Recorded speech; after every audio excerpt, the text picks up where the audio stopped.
رب العالمین والعاقبۃ للمتقین والصلاۃ والسلام علی سید الانبیاء والمرسلین وعلی آلہ واصحابہ وازواجہ واہل بیتہ واولیاء امتہ اجمعین، اما بعد فاعوذ باللہ من الشیطان الرجیم، بسم اللہ الرحمن الرحیم۔ اصبر علی ما یقولون واذکر عبدنا داؤد ذا الاید انہ اواب۔ صدق اللہ مولانا العلی العظیم وبلغنا رسولہ النبی الأمی الکریم ونحن علی ذلک لمن الشاہدین والشاکرین والحمد للہ رب العالمین۔ واجب الاحترام سامعین ذی اکرام، آج کی جمعۃ المبارک کی نشست میں اپنی گفتگو کے لیے سرنامے کے طور پر جس آیہ کریمہ کا سہارا لے کے آپ کے سامنے اپنی چند معروضات عرض کرنا چاہتا ہوں، وہ آیہ مبارکہ ہے 23ویں پارے کی سورہ صاد کی، اور آیت نمبر جو خطبے کے اندر ابھی میں نے تلاوت کی ہے، اس آیت کا نمبر ہے 17۔ اس کے حوالے سے گفتگو آپ کے سامنے عرض کرنا چاہتا ہوں۔ سب سے پہلے تو میری طرف سے جورہ مسجد کے اندر نماز جمعہ مبارک ادا کرنے والے تمام حضرات کو قلبی طور پر اس ماہ مبارک کی آمد بہت بہت مبارک ہو۔ اللہ کریم اس ماہ مبارک کی برکتیں، رحمتیں، سعادتیں اور نور ہم سب کو سمیٹنے کی توفیق عطا فرمائے۔ یہ سعادت مندی کی بات ہے کہ اللہ کریم نے ایک بار پھر سے ہمیں یہ ماہ مبارک اور ماہ نور عطا فرمایا ہے، اس دعا کے ساتھ کہ اس ماہ نور میں جو اللہ کریم نے محسن انسانیت امت کو عطا فرمایا اور اپنی مخلوق کو عطا فرمایا، اس محسن انسانیت کی سیرت پاک کو اپنانے اور آپ کے ارشادات پاک کے مطابق اپنی زندگیوں کو گزارنے کی ہم سب کو اللہ کریم توفیق عطا فرمائے۔ آپ بہت خیر مبارک، اللہ آپ کو سب کو سلامت رکھے۔ میں بلا تمہید اپنی گفتگو کا آغاز کرتا ہوں۔ اس آیت کریمہ کا انتخاب میں نے کیوں کیا؟ اس آیت کریمہ کا انتخاب اس لیے کیا ہے کہ بعض حضرات یہ اعتراض کرتے ہیں کہ بھئی انبیاء کرام کا ایک زمانہ اور ایک دور تھا، وہ دنیا میں تشریف لائے، دنیا میں تشریف لانے کے بعد اپنا مشن ان کا مکمل ہوا۔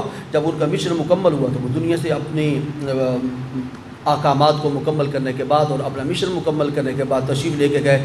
اب جو نیا زمانہ ہے، نئے زمانے کے جو نئے تقاضے ہیں ان کے مطابق گفتگو ہونی چاہیے، ان کا سابقہ انبیاء کا تذکرہ کرنے کی ضرورت کوئی نہیں۔ یہ اصل میں وہ ہمیں ارشاد فرما کے بتانا یہ چاہ رہے ہیں کہ ہر سال تمہارے پاس ربیع الاول شریف کا ماہ مبارک آتا ہے تو تم ذکر محمد عربی کرنا شروع کر دیتے ہو۔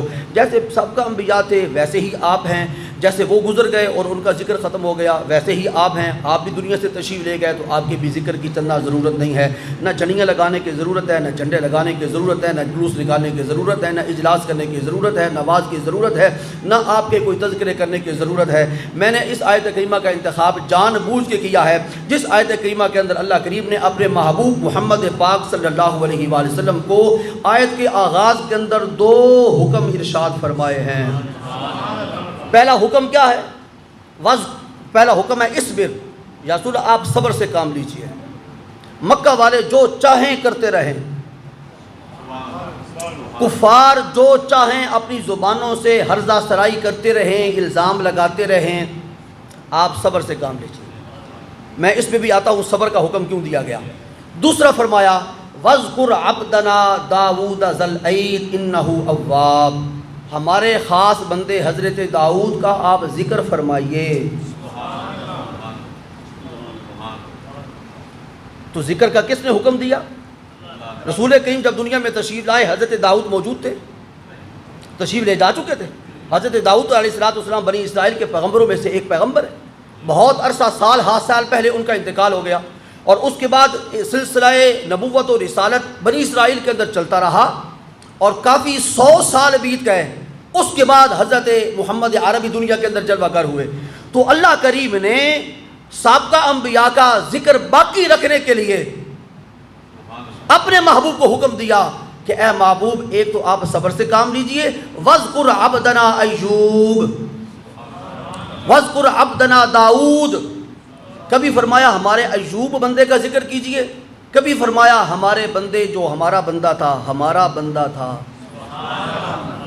اس کے اندر بھی بڑا لطف ہے کہ اللہ فرمائے یہ بندہ میرا ہے۔ بندہ تو کہتا ہی ہے کہ میں اللہ کا ہوں، بندہ اس کے بغیر اور کہہ ہی کیا سکتا ہے، اس کے بعد کہنے کے لیے اور کچھ ہے ہی نہیں۔ لیکن کمال کی بات یہ ہے کہ جس کا تو بندہ ہے وہ بھی ایک بار کم از کم کہہ دے کہ تو اس کا ہے، تو یہ بندے کی معراج ہے۔ تو اللہ کریم فرماتے ہیں یہ ہمارا بندہ ہے، مولا کریم کون سا؟ بندے تو سارے تیرے. فرمایا میرا بندہ ایوب بھی ہے، میرا بندہ داؤد بھی ہے. اور اے محمد پاک آپ ایوب کا بھی ذکر کیجئے اور آپ حضرت داؤد کا بھی ذکر کیجئے. اور صرف ذکر ہی نہیں کیجئے، ہم آپ کو بتا دیتے ہیں کہ داؤد کی صفات کیا ہیں. گویا کہ داؤد کے اندر جو صفات تھیں اللہ کریم نے قرآن پاک کے اندر ان صفات کو بھی ذکر کیا ہے. اور یہ اگر میرے پاس وقت ہوتا تو میں آپ کو عرض کرتا کہ اس سے اگلی 3 آیات کے اندر حضرت داؤد علیہ السلام کی اللہ کریم نے 10 صفات ذکر کی ہیں. کیا جی؟ 10 صفات ذکر کی ہیں. اب نبیوں کی صفات کا ذکر کرنا یہ بدعت ہے یا اللہ کی سنت ہے؟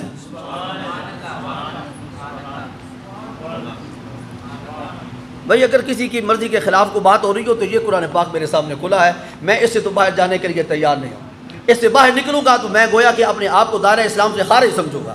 قرآن پاک کا سہارا لے رہا ہوں اور قرآن پاک آپ کے سامنے کھول کے رکھا ہوا ہے. پارہ بھی بتا دیا، سورت بھی بتا دی اور آیت نمبر بھی بتا دی اور پڑھ کر بھی سنا دیا، ترجمہ بھی دیانت کے طور پر آپ کے سامنے رکھ دیا. اور جس مسلک کے عالم دین کا ترجمہ چاہے آپ اٹھا کر دیکھ لیں، اس کے علاوہ کوئی اور ترجمہ بن ہی نہیں سکتا. اور انہوں نے بھی یہی ترجمہ کیا ہے جو فقیر آپ کے سامنے عرض کر رہا ہے. اب بندہ فقیر فارغ ہو گیا اور آپ کا رشتہ ناتا اور تعلق اللہ کے فضل و کرم سے اور اللہ کے محبوب کی عطا سے قرآن پاک کے ساتھ جوڑ دیا. اب میں بات یہ کہنا چاہتا ہوں کہ حضرت داؤد کا ذکر ہو اور اللہ اس کا حکم دے اور اللہ کریم حضرت داؤد کی صفات قرآن پاک کے اندر ذکر کرے اور اپنے محبوب کو حکم فرمائے کہ ان میری بندے کی صفات کا چرچا میری امت کے سامنے اور اپنی امت کے سامنے آپ فرمائیں تو سرکار فرمائیں تو یہ تو رہا سنت. اور اگر جو اللہ کا محبوب ہے جس کے اندر وہ ساری صفات ہیں جو حضرت آدم سے لے کے حضرت عیسیٰ تک ایک ایک نبی کے اندر موجود ہیں، ان صفات کا اگر تذکرہ جوڑا مسجد کے اندر بیٹھ کر میں کروں تو پھر یہ بھی بدعت نہیں ہوگا، اللہ کی سنت ہوگا. اس لیے ہم ہر حوالے سے اپنے محبوب پاک، اپنے نبی، اپنے رسول، اپنے مقتدا، اپنے پیشوا اور اپنے امام اور اپنے لجپال کا ذکر کرتے ہیں کہ یہ ذکر اللہ کو پسند ہے کیونکہ یہ ذکر بھی اللہ کے محبوب کا ہے. اور اللہ نے ان جو ابھی آیت میں نے پڑھی ہے اس کو میں مکمل کر دیتا ہوں. اس آیت میں 2 صفات حضرت داؤد علیہ السلام کی ذکر فرمائی ہیں. پہلی صفت کیا ہے کہ وَاذْكُرْ عَبْدَنَا داؤد إِنَّهُ ذُو الْأَيْدِ، وہ ہاتھوں والا ہے. بھئی ہاتھ کس کے نہیں ہیں؟ إِنَّهُ ذُو الْأَيْدِ، وہ ہاتھوں والا ہے. بھئی کس کے ہاتھ نہیں ہیں؟ سب کے ہاتھ ہیں، لیکن تیرے میرے ہاتھوں کا تو تذکرہ قرآن پاک کے اندر موجود کوئی نہیں ہے نا. یہ تو وہ ہاتھ ہیں جو ہمیشہ خیر کے لیے آگے بڑھتے ہیں، جو ہمیشہ مدد کے لیے آگے بڑھتے ہیں، جو ہمیشہ اپنی امت کی خیر خواہی اور ہمدردی کے لیے آگے بڑھتے ہیں، جو ہمیشہ ظالم کا ہاتھ ظلم سے روکنے کے لیے آگے بڑھتے ہیں، جو ہمیشہ مظلوم کی داد رسی اور مدد کے لیے آگے بڑھتے ہیں، جو ہمیشہ ایسے بندے کی طرف بڑھتے ہیں جو گمراہی کے اندر مبتلا ہوتا ہے اسے گمراہی سے نکال کر ہدایت کے راستے پہ چلانے کے لیے بڑھتے ہیں. یہ وہ ہاتھ ہے. اور یہ ہر بندے کو ہاتھ عطا نہیں ہوتے، یہ اللہ اپنے خاص ولیوں کو، نبیوں کو مقام عطا کرتا ہے. فرمایا اس کے بعد دوسری صفت میں خود بیان کرتا ہوں حضرت داؤد کی، مولا کی وہ کیا ہے؟ فرمایا انہ اواب. اس کے 2 معنی کروں گا اواب کے اور عربی لغت کے روح کے ساتھ کروں گا. اواب کا پہلا معنی ہے وہ میری یاد میں بڑی آہوزاری کرتا ہے، بڑی آہوزاری کرتا ہے. اواب صرف آہوزاری نہیں کرتا، بہت آہوزاری کرتا ہے، گریا کرتا ہے، مجھے یاد کر کے روتا ہے، آنسو بہاتا ہے، نالا و شیون کرتا ہے. اس کے دل کے اندر ایک ہجانی کیفیت پیدا ہو جاتی ہے.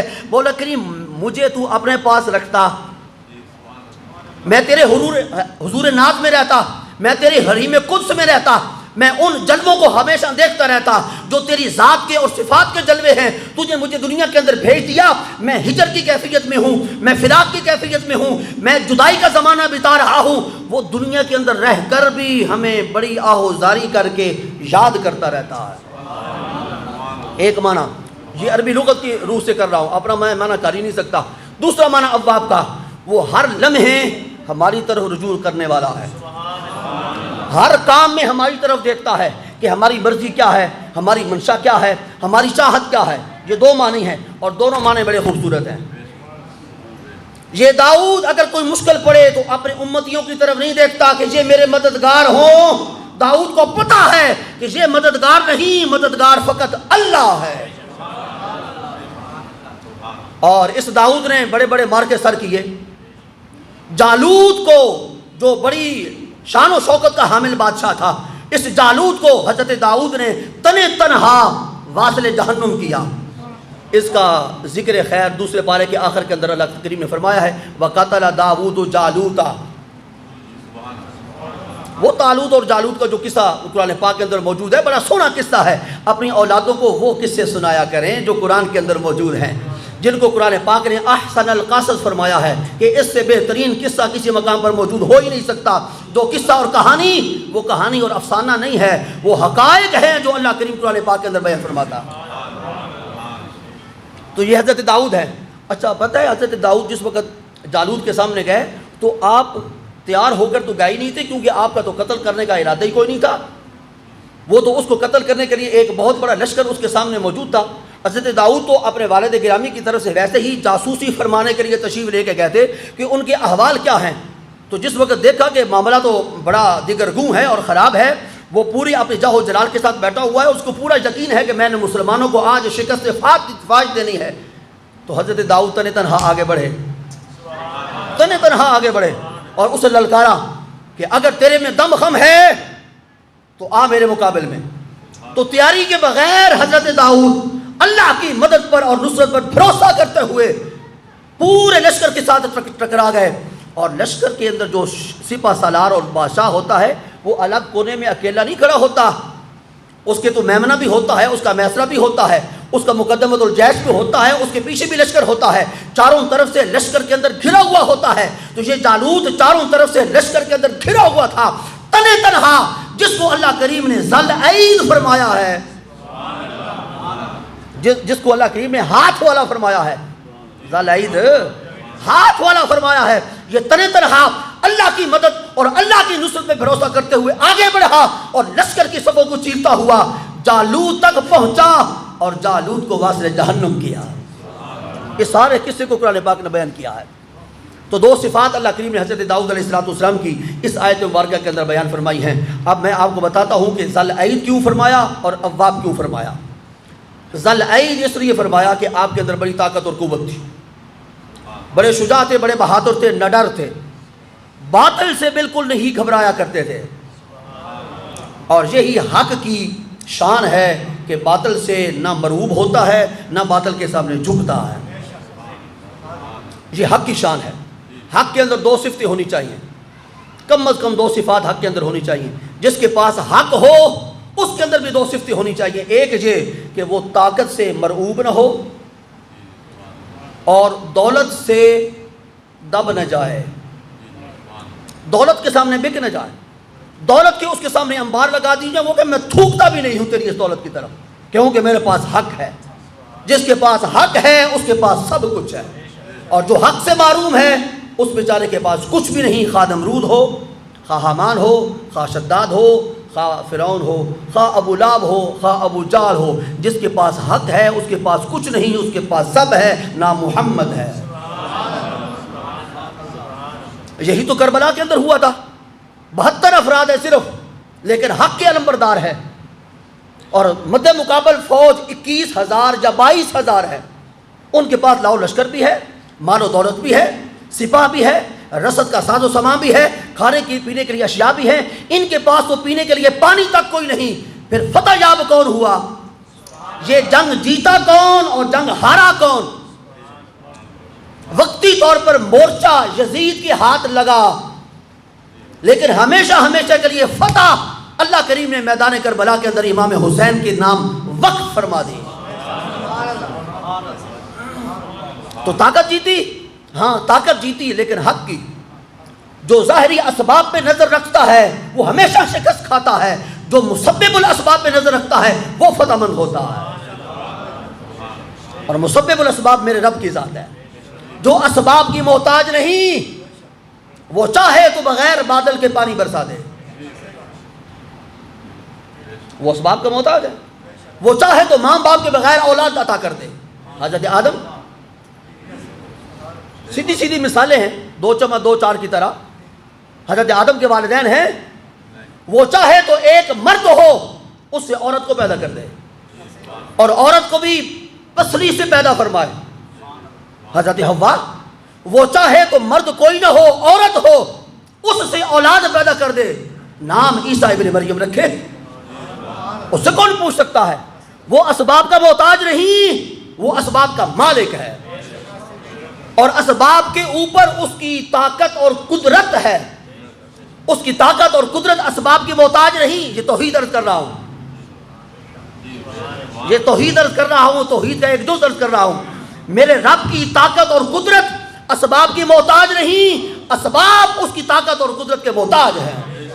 وہ اسباب کی طرف اپنی توجہ فرماتا ہے تو وہ اسباب اپنے تأثرات کو ظاہر کرتے ہیں، اور اگر وہ اسباب کی طرف توجہ نہیں فرماتا، پانی پینے والا پی پی کے مر جاتا ہے، اس کی پیاس نہیں بجھتی، کھانا کھانے والا کھا کھا کے مر جاتا ہے، اس کی بھوک نہیں مٹتی، کیونکہ کھانے کے اندر بھوک مٹانے کی طاقت اس نے رکھنی ہے، پانی کے اندر پیاس مٹانے کی اور بجھانے کی قوت اس نے رکھنی ہے۔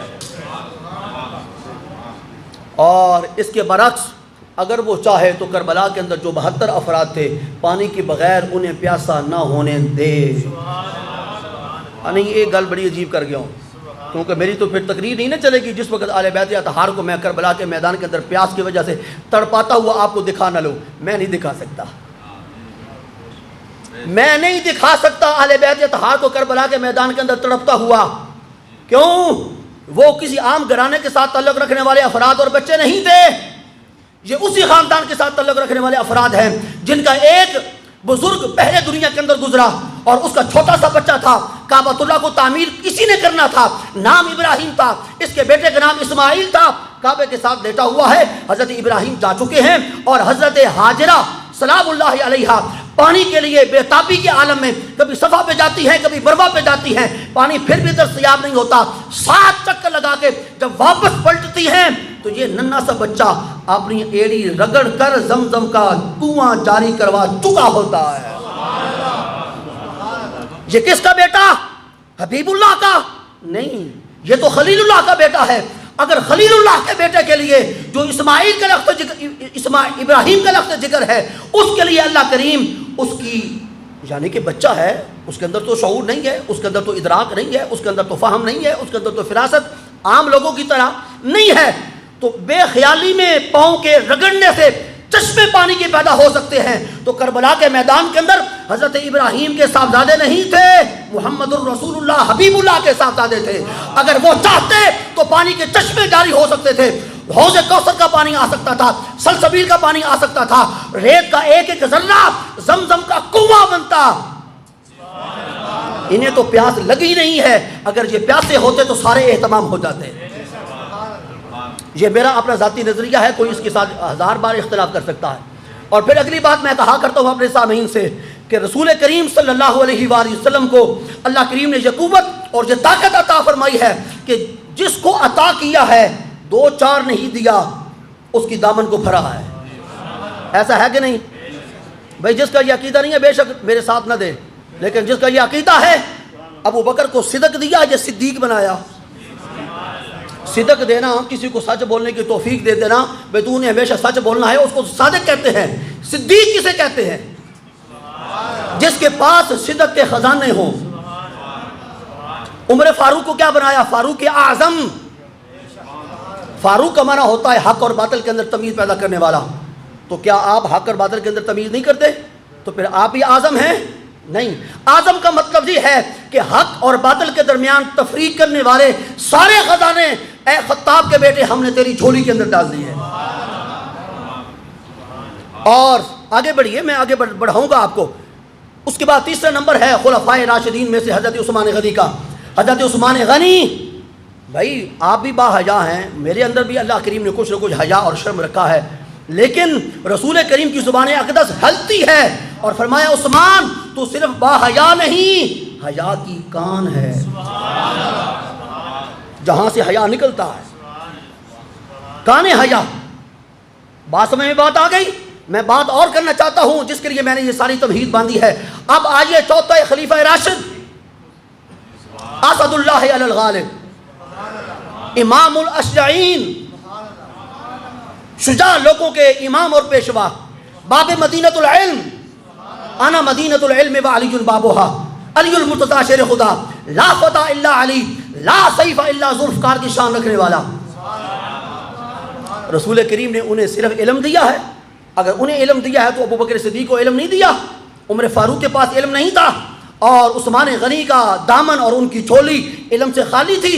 بلال حبشی کے پاس علم نہیں تھا؟